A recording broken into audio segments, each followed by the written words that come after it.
Hi, and welcome once again to Ivy English. I'm Karen. And I'm Chris Gorski. We just recently had a really fun lesson that talked about a taboo topic. Did we?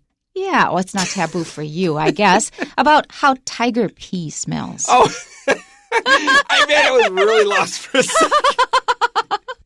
Yes, we talked about tiger pee. We talked about tiger pee, and now we're gonna take it a second step and talk about number 2. We're gonna talk about poop today. We're gonna bring it to the next level. Yeah. And the joke about Chris repeated the word wee. Wee is another word for going pee. That's, you know what? As an adult man, on purpose, I tell people that I have to go wee. Because wee is a word that little boys and little girls use. And I mean like kids that are just learning to use the toilet will say, I want to go pee or wee. Wee is almost baby language. And so I purposely say that as a way of just kind of throwing people off their footing. A euphemism, yeah. Or the way we usually say it is potty, and that includes both. Yeah. That includes I have to go potty, right. And that comes from the word for pot. That's right. Because it's which we'll talk about later. That's right, exactly.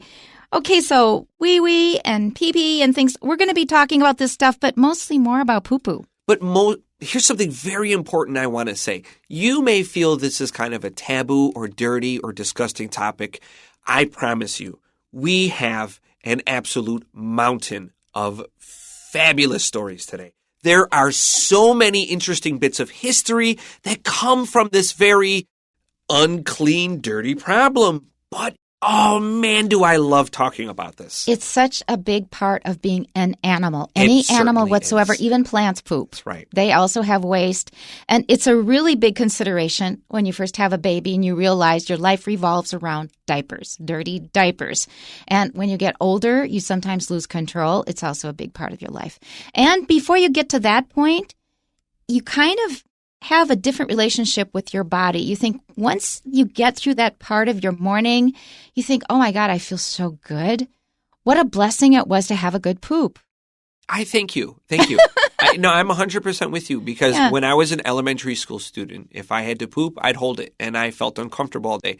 Now as an adult, a person that will leave the house at 8 a.m. and get home around midnight, I don't have time for that. I'm not shy and you shouldn't be either. This is something that we all do. Don't be afraid of it. If you hold your poop in, you may end up constipated. That means it gets very hard and it's very hard to get it out.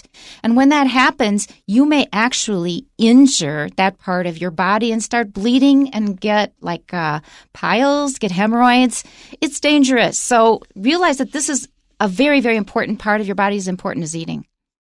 Okay, here we go. Our title is Toilet Trivia, Interesting Facts about Toilets and Going to the Bathroom. Fun facts. Here we have our facts again. It's not 5 fun facts. This time it's interesting facts. Another good word to know is trivia. Trivia just means little bits of knowledge that may not seem that important, but that are quite interesting. They're fun. They're fun. All right. So interesting facts about toilets and going to the bathroom. And our article today is by Brian Foden. You will hear him also at ICRT. And here we go. Toilet trivia, interesting facts about toilets and going to the bathroom. They are something that we take for granted but generally don't talk about much, except when they are out of order. However, toilets are an essential part of our lives, and along with the rest of civilization, they have evolved over millennia. Here is a brief history of these devices. The early days. Prior to roughly 10,000 years ago, no urgency existed to build toilets. Back then, people were hunter-gatherers, nomads roaming in search of food. Once people started forming civilizations, though, they couldn't just poop in fields and move on. They had to live with the stinky stuff. Historians tell us that the Mesopotamians created the first simple toilets about 4,500 or more years ago. These were brick chairs coated with a water-repellent material. The toilets were situated over pits where human waste was held. Toilets incorporating the use of water are believed to have appeared in the Indus Valley and on the island of Crete 1,000 years or more later. Flush toilets. The early toilets of the Indus Valley and Crete required people to manually pour water into them to wash the waste away. The first toilet with a flushing mechanism was made by a British writer named John Harrington in the late 1500s. However, his invention did not gain widespread popularity because people at that time largely preferred to use chamber pots, which were metal or ceramic containers. After pooping into the small portable pots, people simply emptied them where they could, often in the streets outside their homes. Flushable toilets gradually caught on thanks to Alexander Cumming. 2 centuries after Harrington's invention, Cumming used an S-shaped pipe which helped reduce the odor of sewage. His design laid the foundation for the modern toilet. And that's all we have for today. We're going to have part 2 tomorrow. So today we're going to focus on just these 2 paragraphs. So if you feel like you've gotten the wrong end of the stick by choosing your article today, well, you're in luck because that's exactly where this comes from. The phrase, the wrong end of the stick, which means you have a bad result, actually talks about wiping your butt. Oh, does it? It does. That's right. This goes back to Roman times where we had public baths. And just like in the past and just like today, you got to wipe your butt. It's uncomfortable if you didn't. So how did people in the past do it? Well, they didn't use toilet paper. That was far too expensive. And they didn't have it back then. They did not have proper toilet paper. And more importantly, they didn't have cloths to use because cloth was expensive. So Romans used a stick with a sea sponge. And they kept it in a bucket of salt water. And everybody would use the public bathroom together with no doors. And everybody would use the same sponge to clean their bottom and stick it back into the pail of salt water. Now, people were careless just like they are today. And people would sometimes put the stick upside down so the sponge was sticking up. So, Karen, after you use the bathroom, I sit down, I say, see you later, Karen. And then I use the toilet and I reach back and I grab the wrong end of the stick. And you scratch your butt. I grab the poopy side of the sponge instead of the stick part. See. And so now my hand is covered with everybody's poop. It's a bad result. I was thinking of the stick kind of rubbing against your butt. That was the part I was thinking of, but that is pretty gross no matter how you say it. And this reminds me of when I took a trip to Turkey, because they have a lot of Roman cities there, ruins of Roman cities. And the baths had a row of toilets all connected. Right. It was just like a ledge, a place where everybody could sit down with holes in it. So the places were very close together. They could be 10 people sitting down and pooping together. If this sounds funny to you, we still have this in many ways. If you go to Japan or you go to like a spa, like a nice spa with like volcanic water and all that with the chemicals and minerals in it, everybody just takes a bath together, oftentimes naked. This is the same thing. Just the Romans also did the pooping together. They weren't shy about that part. Just like in Japan, everybody go hides in their own like little spa. Mm-hmm. They all just do it together. It's the same thing. Okay, and I almost asked Chris to describe the look on my face when he was talking about this poopy sponge. What did it look like? Not a smile. It looked like I was ready to throw up. It's kind of gross to think about. So let's look at our title again, Toilet Trivia, these little facts about toilets, interesting facts about toilets, and going to the bathroom. Going to the bathroom is a very popular euphemism. It's a way of saying I have to go poop or pee. A bathroom, in theory, is a place where you take a shower or a bath. But in America, we use it to mean the place where the toilet is. In England, bathroom often just means the bath. Right. So they will get confused. I said, I thought you had to pee. Why do you want to go to the bathroom? You're going to take a shower after you pee or what? So keep in mind that it really depends on the country. There are a lot of ways of saying it. We'll go into that if we have time and not if we don't. Okay, so our first paragraph. They are something that we take for granted, but generally don't talk about much except when they are out of order. Now, we have no idea. If we don't look at the title, we have no idea what they're talking about because they start it with a pronoun, they. Who is they? We might think it's who. We might think it's people. Until we see it says they are out of order, it must be an object. And if we look back at the title, then we can figure out probably what they're talking about. Take for granted just means we accept something as normal and ordinary. We don't spend a lot of time thinking about it. But man, when your toilet is clogged, then you're going to be thinking about toilets really fast, and you won't stop thinking about them until it is fixed. However, toilets are an essential part of our lives, and along with the rest of civilization, they have evolved over millennia. Actually, I have a children's book at home. It's the history of toilets for children, how they go to the toilet in different countries. It's very informative, and it's good to pass that kind of relaxed attitude onto children. Yeah, I agree. I feel that people being a little bit too shy about this topic serves no one. There's a lot of important information in terms of city building and planning when it comes to people. In fact, day 2 tomorrow, I have a story planned discussing that exact fact. I have to throw in something here before I forget, and that is I grew up simply with toilet paper, which was very, very soft, like Charmin or whatever in the States. But it does not get you clean after you poop. You know, you're just kind of rubbing this dry area until I had my apartment remodeled and our decorator installed a sprayer hose. A bidet or is it a bidet? It's not a bidet, no. And it is not these Japanese-style ones that are highly, they use electronics. Well, yeah, they use sophisticated electronics and stuff, a bunch of buttons. It's just a hose with a sprayer that you can push. That's all it is. It doesn't break that easily. It's really easy to use. And I didn't use it for a long time because I didn't have a habit. And I thought, why am I just letting it sit there? I started using it. I don't use much toilet paper anymore. It's the best. You get yourself clean with water, and most of the world, much more of the world now, is coming around. It's something that Muslims and Indians have had forever. So when they go to a Western toilet, they will bring their own water because they can't just use dry paper. Finally, we are coming around, and I see a lot of toilets in Taiwan now that have these sprayer hoses. Bidets is kind of like that French toilet. It shoots a little water on your butt after you poop. They are wonderful. I don't know why. I can't believe I went this long in my life without just being used to doing this. Yeah, absolutely. I agree. We have so much more in common. We had no idea. We had no idea. Once you're used to it, you don't want to go without it. And you think, oh, what a very primitive toilet here.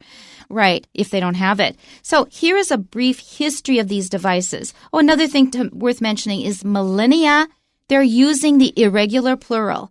Millennia is spelled millennium with a U-M at the end instead of the A is the singular. But a lot of people now say millenniums. The really, at least traditionally, the correct plural is irregular, and it's millennia. It's got 2 L's and 2 N's, and then you can spell it. So along with the rest of civilization, what they mean is that in addition to toilets, everything is evolving. It's getting better over time. In theory, it's getting better. Some things are getting worse. But we have to expect them to change because everything changes in our human history. And so here we're going to give you a very short history of the development of toilets. Okay, let's go to our second paragraph titled, The Early Days. Prior to roughly 10,000 years ago, no urgency existed to build toilets. And it's funny that they use the word urgency because we often use that word in the context of needing to get to a toilet fast to poop. You can't hold the poop in any longer. That's right. Sometimes it's the pee, but the poop gets really serious. Yeah. Oh, I have to get to the bathroom urgently. I have an urgency here. I have a classroom rule. I tell kids early on, and I remind them periodically that, you need to ask to go to the bathroom, and I don't want you leaving while I'm teaching. During reviews, I'll make time. But if things are urgent, I would rather you just run out of my classroom holding your butt than you to have an accident. I make a very clear point of this. I have a story from first grade. Oh really? And I thought I got the better of the 2 teachers that were available. She said, no matter what, if you want to leave, you must raise your hand and I must give you permission. And that was an ironclad rule. You had to get permission. I had my hand up. I had my hand up for half an hour. I could not hold it anymore. And I had to pee because the teacher did not acknowledge my existence, did not give me permission to leave. And she said, well, if you had to go, you should leave. I said, you said we cannot leave without your permission. I'm still pissed at my first grade teacher. And then students said, you're a baby. You peed your pants. I go, that was not my fault. Yeah. I was really pissed. I noticed you said that too. Yeah. Pissed meaning really pissed is based on the word to pee. So it means you're mad. I'm still upset with my first grade teacher. She should have known better. She did a lot of other things like that. I had a teacher, a little kid that's really short, and she said she wanted to go pee. She was really quiet, and I just forgot. And she peed her pants. No. And I told her she could. I was like, okay, after you answer your question. And since that time, I've always said, this was years and years ago. If it's an emergency, you just stand up and go. I'll understand. I'm not going to ask questions. Yeah, and my university students, they'll say, like, can I go to the bathroom? I thought, you don't have to ask. Just go. You're fine. Yeah. You're fine, and you'll disturb people by asking anyway. Okay, let's continue. Back then, people were hunter-gatherers, nomads, roaming in search of food. All right, watch out for these words. Like millennium, we didn't define it. That's 1,000 years. A century is 100 years. A decade is 10 years. So we have special names for 10 years, 100 years, 1,000 years. You don't have to use them. You can say 1,000 years, 100 years, but those are special words if you want to sound a little fancy. All right, urgency is also kind of a fancy word. We've got it in bold here. Hunter-gatherers, we've got a hyphen there. That means that they do both things. And it was usually the men who did the hunting. They were good with bows and arrows and with knives and spears and things like that. The women were usually the gatherers. They went out and collected berries and fruits. And this happened before humans settled down in one place and started farming. That was a huge change in human history. We started thinking that we own this land, I'm farming, and it's mine, stay away. But hunter-gatherers shared the land. They had to move constantly to have enough food. Nomads means people who do not live in one place. They keep moving from place to place based on the season and availability of food. Roaming means wandering. I'm going here and I'm going there, any place that looks good. Let's continue. Once people started forming civilizations, though, they couldn't just poop in fields and move on. They had to live with the stinky stuff. You might think it's okay to poop in a field because it gives fertilizer to the plants, but in fact, I understand that human poop needs to be processed, needs to be treated before you use it as fertilizer. That's right. Early on, human poop, could be used as fertilizer, but it's not a good one. But there were a lot of historical uses for human poop, so it was definitely being put to use. If you wanted a nice soft leather sofa, human poop was really great to massage into leather and let sit. If you wanted rougher shoes for you're a workman, you wouldn't use human poop to smooth that leather out. People used animal poop to make bricks. Yep. And you don't have to go back in history very long. When my father was a little boy, they would collect cow pies in the field, dry them, and use them for fuel. That was my father's generation. While we're talking about this is perfect. I was looking for a place to say this. You said animal poop, and another word for that is manure, manure. Now, manure is based on the Latin word man, which means work, because manure is not just animal poop. It's stuff you use to make other things. You make bricks. You use cow pies. You could burn them if in an emergency. There are lots of uses for it. Manure is poop you work with. Another word for that is dung, D-U-N-G. And you need to learn this because a lot of Taiwanese do not distinguish and They say, I'm dung. I'm dung. Are you? I'm dung. That means I'm poop. So make sure that if you say D-O-N-E, you say dun. Your tongue tip is close to your upper teeth. And if it's animal poop, it's dung. Okay, let's continue here. Historians tell us that the Mesopotamians created the first simple toilets about 4,500 or more years ago. That's very impressive, and it sounds like they were quite developed by that point. Mesopotamia it means the land between two rivers. That's the Tigris and Euphrates in the Middle East. And we're taught in school that the cradle of Western civilization is Egypt and Mesopotamia. Yeah. Let's continue. These were brick chairs coated with a water-repellent material. Also very impressive. So if you just make it out of mud bricks, they may kind of just melt away when they get wet. But if you've covered it with something to repel water, then they're much sturdier. Repel means it kind of keeps water away. It doesn't stop water 100%. And let's continue. Toilets were situated over pits where human waste was held. And these are still widely used all over the world. Situated just means put, and a pit is a hole. And let's continue. Toilets incorporating the use of water are believed to have appeared in the Indus Valley and on the island of Crete 1,000 years or more later. Our last paragraph, flush toilets. Okay, these are toilets that we keep clean by having water go through them. We use a lot of water for that purpose. And usually we use clean water that in America you could actually drink. The early toilets of the Indus Valley and Crete required people to manually pour water into them to wash the waste away. And when I read that, I have an image of my sister-in-law in China. They have stoop toilets, and you just went and used a dipper, and you just sloshed it in to rinse the poop away. They still do it now. The first toilet with a flushing mechanism was made by a British writer named John Harrington in the late 1500s. And you think, well, that's really developed, that's really early, but people didn't pick it up. They didn't really use it. However, his invention did not gain widespread popularity because people at that time largely preferred to use chamber pots, which were metal or ceramic containers. You can still buy these easily in antique stores. It's a big pitcher and it's inside of a bowl. Those are chamber pots. Don't think it's for your soup. I suppose you could use it for soup, but people might get grossed out. Your guess. Oh, gosh. This is a Victorian antique. After pooping into the small portable pots, people simply emptied them where they could, often in the streets, outside their homes, and they basically did something similar in China too, especially for older people and people who are sick. Chamber pots were an important part of your houses, and just like your bathroom, you like them to look nice. And so one way you can decorate your chamber pot was to buy these pictures that people drew of people you didn't like. Politicians, your neighbors, you can draw them, and you stick it in your chamber pot and let them know what you think of them. That's really making a statement. Flushable toilets gradually caught on thanks to Alexander Cumming. And it says, in the previous sentence that people would just take their human waste and dump it in the streets, and they really did it. Or they dump it out a window, it might fall on a person walking by. And this was in recent England.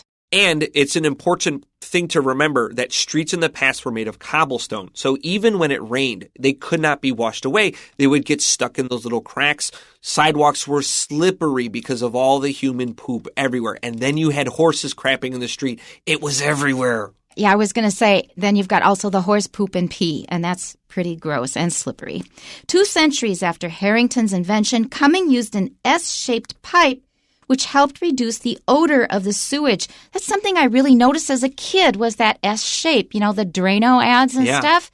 But there's a really good reason for it. It keeps the waste from backing up and going into your toilet. That S-shaped pipe is one of the most important modern inventions. I mean that 100% seriously. It transformed the quality of toilets in our lives. If you kept things clean, you could keep the odor at bay. At bay means away. His design laid the foundation for the modern toilet. Take it away, Chris. Okay, so if you want to have true fluency in English, it means learning about serious topics, but also smelly and dirty things. And there are a lot of words for poop in English. You can talk about poop, feces, manure, caca, doo-doo, dookie. What do you got? I just usually use poo-poo. Crap is another good one. Yeah. But crap actually has a bit of an interesting history. People think to take a crap, meaning to poop, it's a little bit of a kind of a ruder way of saying it. And they think it comes from the name John Crapper, who was this kind of well-known plumber in England. However, that's not true.